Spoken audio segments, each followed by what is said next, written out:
quietly on the shore instead. Suddenly, he noticed a large egg half buried in the water. He took it out and studied it carefully, just as his mother arrived and told him to come home. Angus quickly hid the egg in his bucket and followed Annie back. Annie was upset because Angus hadn't even tried to swim. He didn't argue. As soon as they reached home, he slipped away to his father's workshop. Soon, his sister Christy returned and asked Annie what Angus had done at the sea today. Annie replied that he'd just sat alone, as usual. Meanwhile, Angus put down his things in the workshop, which belonged to his father Charlie, who was away fighting in the army. Angus looked at his father's picture, then at the calendar, wondering when Charlie would come home. Next, he washed the egg, peeled off its outer layer, and was amazed to see a bright blue interior. Before the egg could hatch, Annie called him again, so he left it behind and hurried inside. That night, heavy rain began, and Angus feared the egg wouldn't be safe in the workshop. He dashed back in the downpour, only to find it had already cracked open. He peered inside and saw a strange creature. When he reached out, it snapped at him, and Angus realized it was probably just hungry. He sprinted to get some food, and when he returned, the creature was calmer as he fed it. Angus was gently feeding his new friend when Annie called once more. Reluctantly, he went to bed.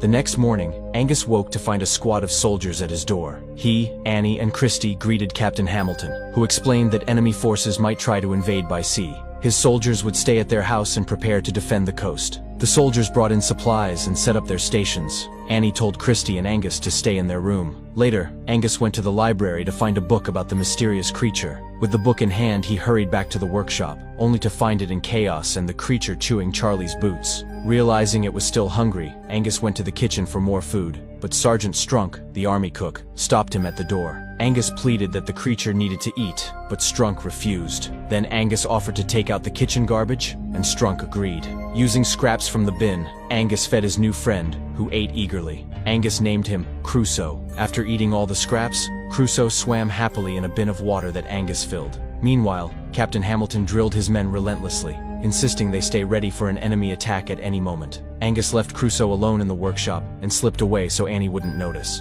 Later, a man named Lewis arrived in town and went straight to the workshop where Annie was working. He asked for a job, and Annie told him he would first have to clean the entire workshop. Lewis agreed and started right away. While cleaning, he carried out the dustbin where Angus had hidden Crusoe. When Angus saw this, he raced over to stop Lewis, but the bin was empty. Angus demanded to know who Lewis was and what he was doing in his father's workshop. He reminded Lewis that his father Charlie would soon return from the war. Lewis replied, "Look, brother, your father can claim the workshop when he comes back, but until then, I'm in charge here." Realizing Crusoe was in danger, Angus hurried back inside, then began searching the house for a safe spot. Meanwhile, Crusoe had slipped into the house. Sergeant Strunk's dog, Churchill, spotted him and chased after him, but the dog was chained and couldn't catch him. Crusoe darted into the bathroom just as Christy walked in. She screamed and ran upstairs. Angus calmed her down and explained that Crusoe was his pet, hatched from the strange egg he'd found by the sea. Christy was shaken but promised not to tell Annie, since Crusoe wouldn't harm anyone. Back in the workshop,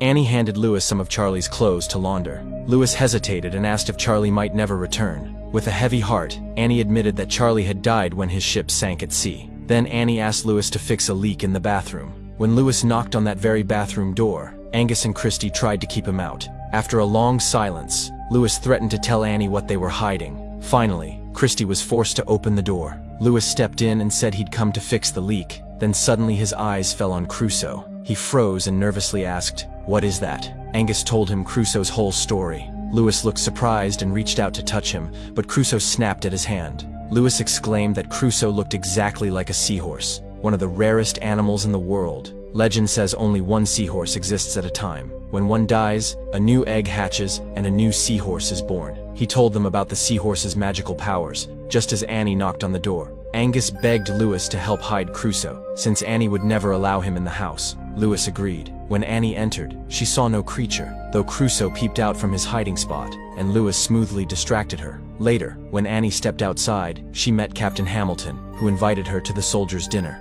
That night, Lewis told Angus they should return Crusoe to the sea, his true home, but Angus refused, insisting Crusoe belonged with him. Soon, the soldiers' dinner began at the house. Angus left Crusoe in the bathroom while he helped serve and forgot to close the door. Crusoe seized the chance and escaped. Meanwhile, Sergeant Strunk's dog, Churchill, caught Crusoe's scent and went wild searching for him. When Churchill spotted Crusoe, he chased him through the house, leaped onto the dining table, and ruined the entire feast. Everyone scolded Churchill, who was in for a beating. Crusoe darted outside and jumped into the fountain, where he happily found fish to eat. Angus frantically searched for Crusoe. Lewis reassured her he would safely find and return the creature. Angus headed home, and after much searching, Lewis discovered Crusoe, now much larger than before. Lewis called Angus, and when Angus saw Crusoe's growth, he realized it was time to let him go. Together, they loaded Crusoe into the back of a truck and drove to the seashore. With heavy hearts, they released him into the water. Angus was heartbroken, but knew he had no choice.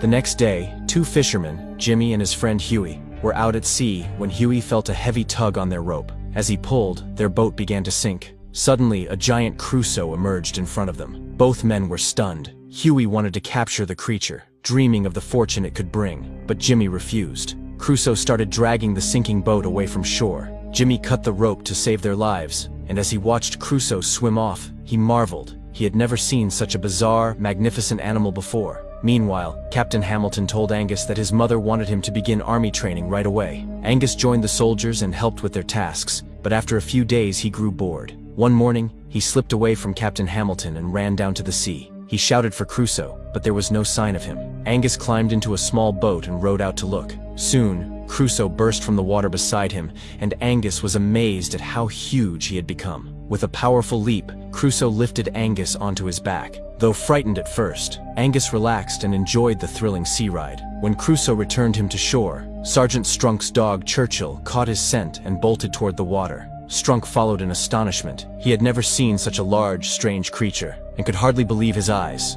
That night, Angus excitedly told Christy and Lewis about his adventure. They laughed and cheered, their joy echoing through the house. Annie, watching from the doorway, smiled and turned to leave. Lewis followed her, and Annie thanked him. Because of Lewis, she'd finally seen her children laugh freely again. Lewis just chuckled and walked away. Meanwhile, Jimmy was telling a reporter named Jock about the strange animal he'd encountered at sea. Jock thought that news of such a creature could attract investors and tourists to the city. Huey argued that the town was fine as it was, but Jock insisted that people had a right to know about a potentially dangerous sea animal. The next day, Hamilton led Annie and her children to a nearby hill to show them his army's preparations and demonstrate the weapons used against enemies. He ordered his men to perform mock attacks on targets hiding in the water. Angus realized this could endanger Crusoe and begged Annie to stop the exercise. Annie couldn't understand his urgency and told him to stand still. Even Christie's plea, that Angus was telling the truth, fell on deaf ears. The soldiers began firing blanks into the shallows, and Crusoe, terrified, struggled desperately to escape. Jimmy and Jock had come to the shoreline hoping to photograph Crusoe, but the animal remained hidden. Frustrated, they built a crude effigy, took its picture, and published it in the next day's newspaper. A few days later, when Sergeant Strunk saw the image, he recognized the terrifying creature he'd glimpsed by the sea. Strunk and several soldiers vowed to track down Crusoe and kill him. That night, Christie crept into Angus's room. The two ran away from home, guiding Lewis to the seashore to check on Crusoe. Angus called out, and after a tense moment, Crusoe surfaced, but he was wild and unrecognizable. He charged past Angus and Lewis, who watched in horror. Crusoe dove back beneath the waves. Angus blamed Lewis. Their decision to release Crusoe had unleashed this danger. Meanwhile, Strunk and his men hunted for Crusoe by boat, intent on killing him. As they neared shore, Churchill's frantic barking alerted them. Strunk ordered the boat toward the sound, and in an instant, Crusoe emerged and killed Churchill. Then silence fell over the beach once more. The soldiers couldn't understand what was happening and opened fire toward the water. Suddenly, Crusoe slammed into their boat and threw them all overboard.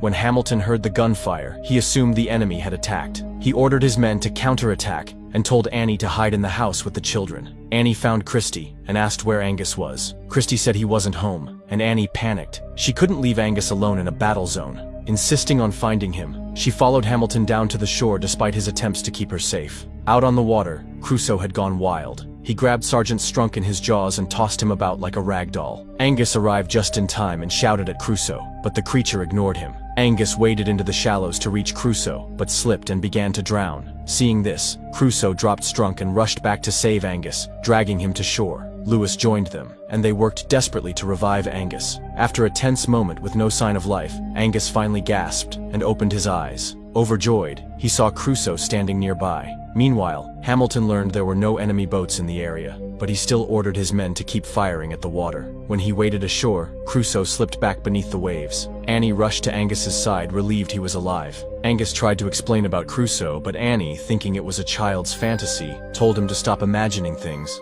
At that moment, Crusoe emerged from the sea, and Annie realized Angus had been telling the truth. Hamilton, too, stood in stunned silence at the sight of the massive sea creature. Again, the soldiers opened fire at the water. Angus climbed onto Crusoe's broad back to steer him towards safety. Annie, terrified, begged Hamilton to stop the attack, but their radios had gone dead. Hamilton, Lewis, and Annie piled into a small boat and chased after them. Crusoe swam swiftly, but he ran headlong into a net the soldiers had laid to trap enemy vessels. Struggling against the mesh, Crusoe became entangled and fought to break free.